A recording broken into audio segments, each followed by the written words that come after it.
That's all I needed to know, you guys.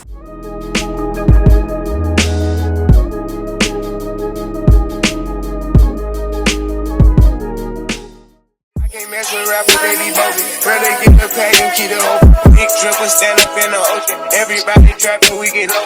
He ain't focused yet, but he ain't got motion. Made a half a ticket, got promotion. I switch it sweet and keep me rolling. But if we kept the op, we got him smoke. Ride around with drinks, like we OVO. I got some rats and I want some. Still got them pass in the hood, call it give and go. Keep a nigga, man, bitch in a figure.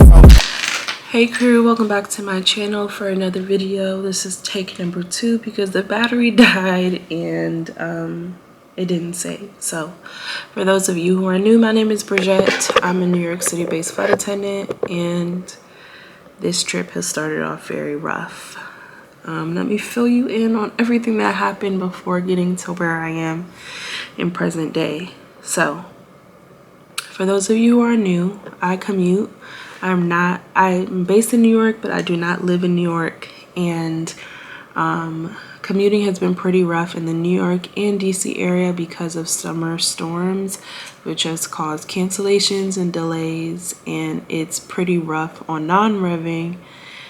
And non-revving, you know, or if you don't know, is basically flying standby. That's what we do. So if there's a vacant seat, then we can get on, but if there is not, that means you're not getting on.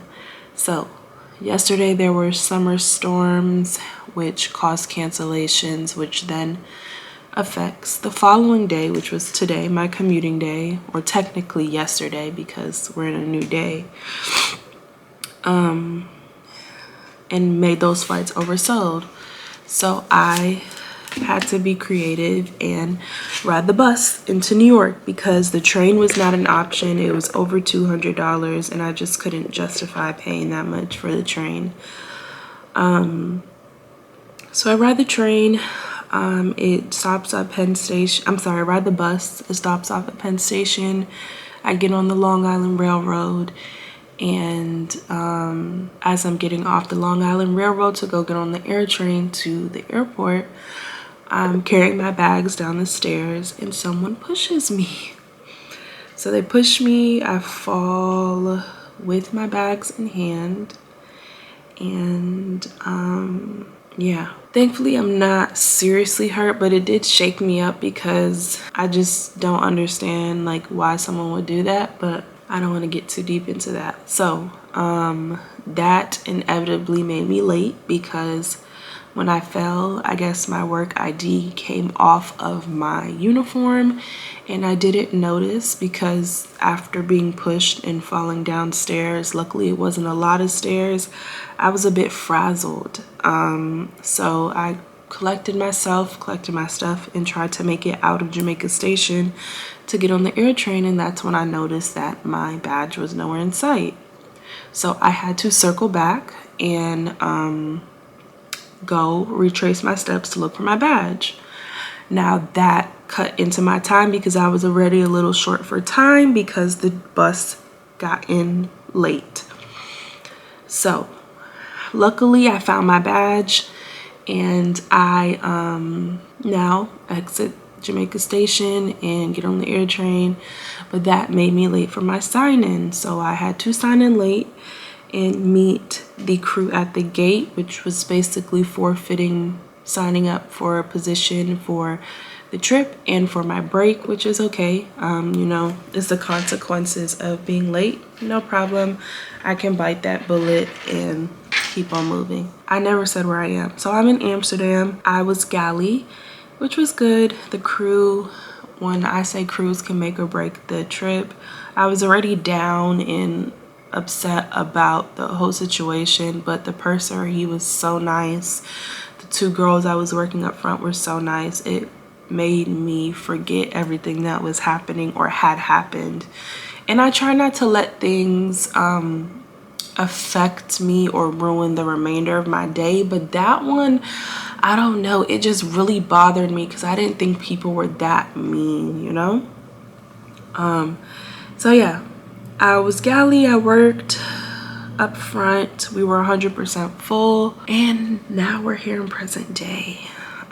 It is 7:33 a.m. and I'm about to eat my sandwich that I get from the hotel deli area, and then I'm gonna bathe and go to sleep. The girls that I was working with up front wanted me to come out with them later, but I told them that I most likely wasn't going to do that, and we were able to compromise on meeting up for dinner. So I will be a person of my word and meet up with them for dinner and see them later. So I just wanted to update you guys on what happened, and hopefully after I take a nap and everything, I'll feel a little bit better. But that is it, and that's how I'm feeling right now. I'm going to come off camera and eat my food because some of you guys had some real interesting comments to say the last time I was eating and doing a crew debriefing here in Amsterdam. Not that I really care, but I just thought it was funny that y'all had something to say. Enough of me flopping my gums. I will see you guys in the next clip. Hey crew, so I have woke up from my nap and I'm about to head out to venture into the streets of Amsterdam. I just wanted to show you what I had on very quickly, nothing major. I have on this black top from H&M, some jeans and my Dunks and my little fanny pack. It's about 70 degrees outside. Ooh, why can't I get this to open? Sorry, it's about 70 degrees outside, and I have a little windbreaker jacket in my fanny pack in case I get cold, because I see these trees dancing from the window. So I'll see you guys in the next clip. Can't believe I believed everything we had was less. So young and naive of me to think she was from your past. Silly of me to dream of one day having you. So I made it to Primark and I'm in the fitting room to try on 3 items, and I thought, why not show them to you? So let me set you up and we'll see. If you don't see this part, is because it wasn't PG rated to be on YouTube. But enough of me flapping my gums. Love is so blind, it feels right when it's wrong. I can't believe The zipper won't zip, so unfortunately this is the one that I wanted to fit for an upcoming event I'm going to. So back to the drawing board. for your schemes are smarter than that. Dumb and naive to believe that in me you're a changed man. Foolish of me to compete when you cheat. The jury's still out on these. Let me flip the camera so you can see, because they're super high-waisted in the front, but in the back they're low. So I had to fold it over because you see how high it is? Look on that side of the mirror up here. But hold on, back here. But I'm surprised that the length actually fits good.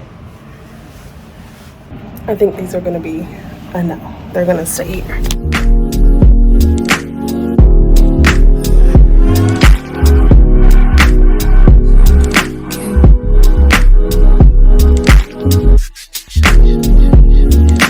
Hey crew, so hopefully you can hear me because it's very windy, but I am about to meet up with a few of my crew members to eat dinner.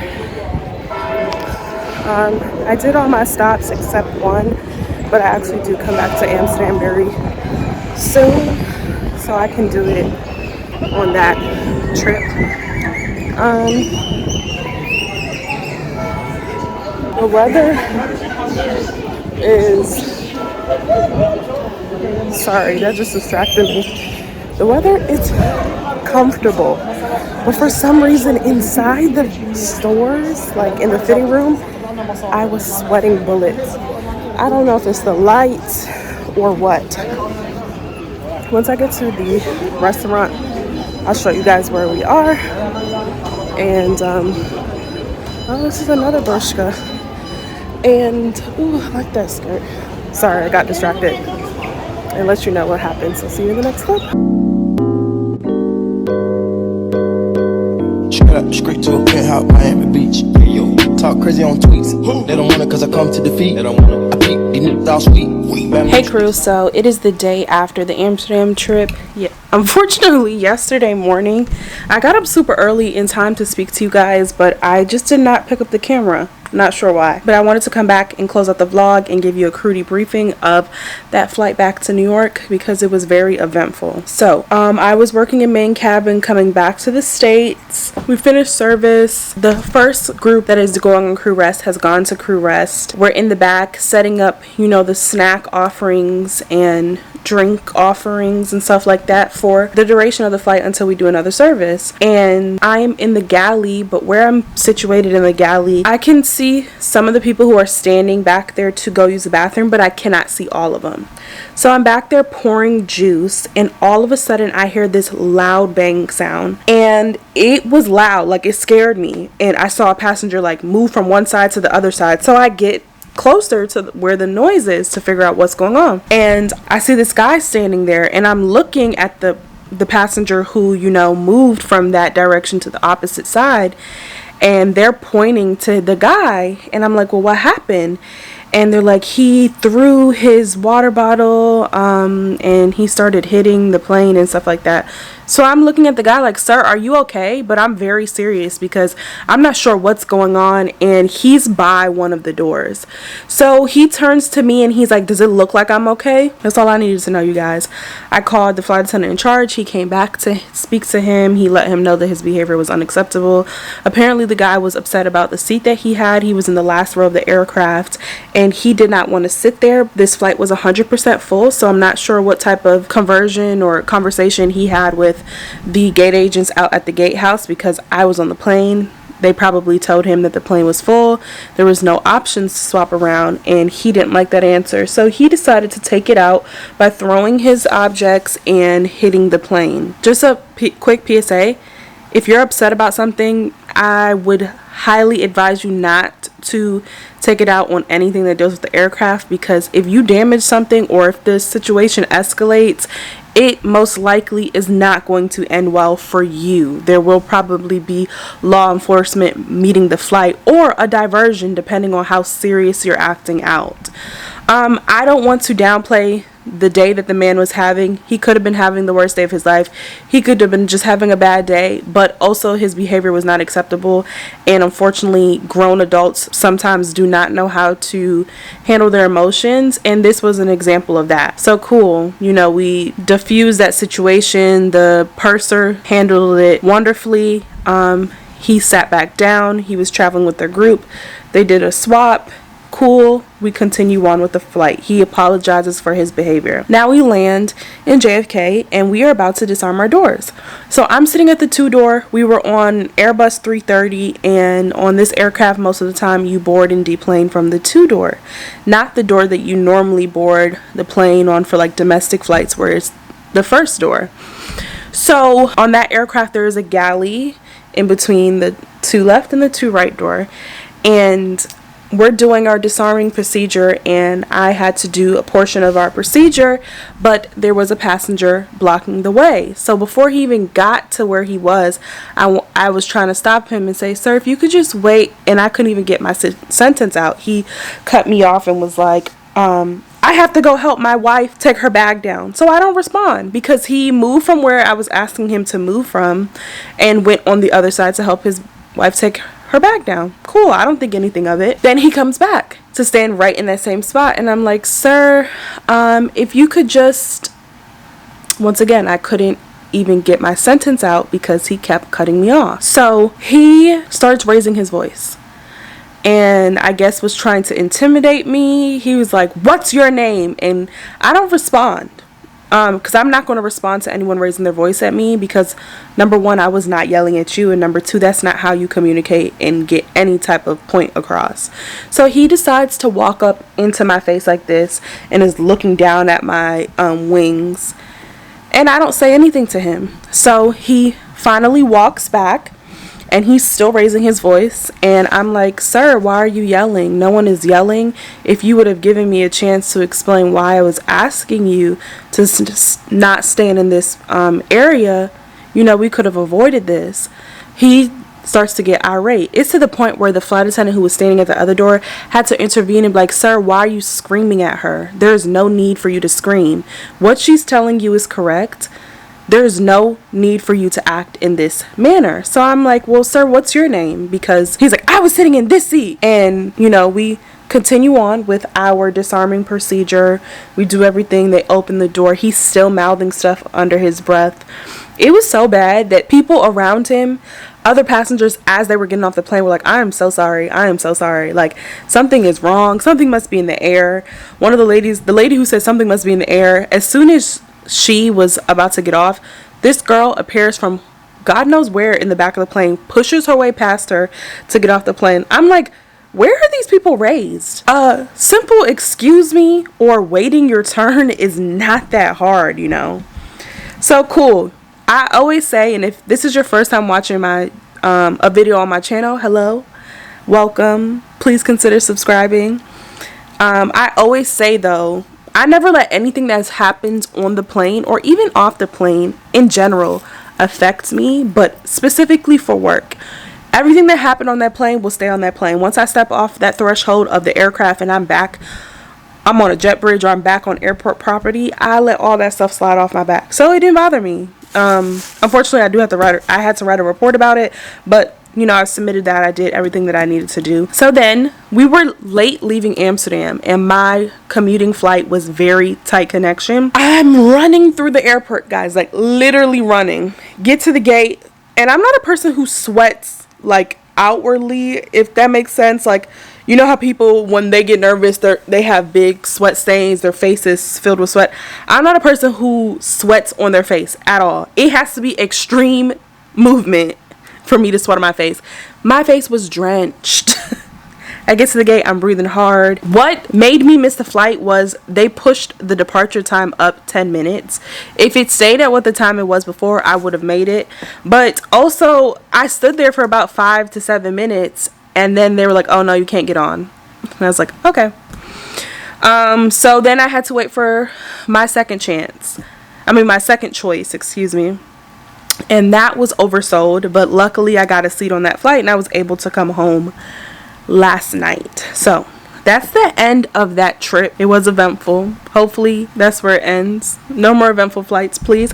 But I wanted to share something with you. One of the crew members sent me a little care box that I want to share with you guys. So shout out to Fontaine. I hope I'm pronouncing your name correctly. She sent me this box. I don't want to show her address, but I wanted to share with you guys the contents of the box, and I think it's also geared toward me, you know, sharing with you guys that I've been having trouble sleeping. So she got me this eye mask, which was so thoughtful. There is a shirt in here for Women's Mental Health Day. Can you guys see that? Hopefully this camera does not fall because I'm balancing it on my kneecap. And then in here as well is some aromatherapy. So thank you so much for this. The little gifts are so thoughtful. But also in this box, what I wanted to share with you guys is Fontaine is a motivational speaker and a mental health coach, and she has a Women's Mental Health Day event coming up in Atlanta on September 9th. So if this is something that you are interested in, or you live in Atlanta and want to go to something like this, please support. It is a pajama party, so please wear pajamas, it says in the corner. And then she also sent some more cards in here, so you guys can scan that QR code. Healed-ish, that's cute. If you are interested in supporting. Once again, thank you so much, Fontaine, and thank you for your thoughtful gift. The last card that I want to share with you guys in here is on the Suicide Crisis Lifeline. If you or someone you know needs support now, call or text 988. You never know. A lot of people suffer in silence, and that is not something that you want to do or want to feel like you are alone. So if it's something that you're struggling with, you know, reach out to this number, text 988, or chat on the website. She also gave me a little bracelet saying, I am strong, I am brave, I am creative, I am amazing. We love affirmations over here. And the last thing in this box is a brochure. Talk Save Lives, American Foundation for Suicide Prevention. So once again, thank you so much for this little care package. That was very thoughtful, and you did not have to do that, so thank you for thinking about me. And I will definitely be trying out this pillow spray because I need all the help I can get to sleep. So if you've made it to the end of this video, thank you so much for watching.